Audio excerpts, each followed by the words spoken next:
కృష్ణా జిల్లా కానూరులో అర్ధరాత్రి కట్టపై ఇల్లు ధ్వంసమైంది. ఈ ఘటనలో గాయపడ్డ బాధితులు పెనమలూరు నియోజకవర్గ ఇన్ఛార్జు దేవభక్తుని చక్రవర్తి పరామర్శించారు. అయితే బోడే ప్రసాద్ ఆదేశాలతోనే ఇల్లు ధ్వంసం చేశారని, బుల్లెట్ బండిపై తిరిగి రెక్కీ చేస్తున్నారంటూ చక్రవర్తి ఆరోపించారు. పేదవాడి ఇల్లు కూల్చడానికి సిగ్గులేదా అంటూ విమర్శలు గుప్పించారు. బాధితులు కూడా బోడే ప్రసాద్పై భగ్గుమన్నారు.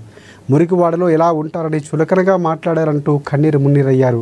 అనుమతి లేకుండా ఇంట్లోకి వచ్చి ఇల్లు కూల్చేస్తాం అన్నాడని, తీవ్రంగా భయభ్రాంతులకు గురయ్యామని చెప్పారు.